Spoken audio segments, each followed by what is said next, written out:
Hello সবাইকে, আজ আবারও কিন্তু নতুন একটা প্ল্যান্টসের ভিডিও আপডেট নিয়ে সুস্মিতা প্ল্যান্টস হল তোমাদের সবার জন্য চলে এসেছে। আজ যে প্ল্যান্টসটা নিয়ে চলে এসেছি আশা করি বুঝতেই পারছো কি মিষ্টি কালারের একটা জবা ফুল গাছ।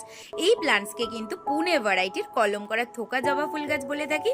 আর কালারটা কিন্তু দুধে আলতা কালার, আশা করি তোমরা দেখতেই পাচ্ছ কি সুন্দরভাবে ফুটে রয়েছে।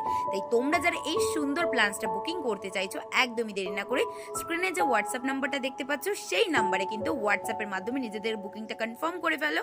সেই সাথে অল ওভার ইন্ডিয়াতে তো শিপিং ফ্রি অপশনে এই প্ল্যান্টসটা বাড়িতে বসে পেয়েই যাবে। আর এই গাছ তোমরা কিভাবে যত্ন সহকারে ছাদে কিংবা ব্যালকনি কিংবা বাগানে বসাবে তার সম্পূর্ণ পদ্ধতি আমার পেজে তো তোমরা একদমই পেয়ে যাচ্ছ। আর এই গাছটা দেখতে পাচ্ছ কত সুন্দর হয়ে রয়েছে, কিন্তু এই গাছটা একটু পাতা কম, বাট তার মানে এই না গাছটা হেলদি নয়। এই গাছটা বসানোর পরে কিন্তু পাতা একদম ঝাঁকড়া ঝাঁকড়া হয়ে উঠবে। তাই একদমই দেরি না করে ঝটপট বুকিং করে ফেলো। সেই সাথে পার ডে নোটিফিকেশনের জন্য সুস্মিতা প্ল্যান্টস হলকে সাবস্ক্রাইব শেয়ার করো।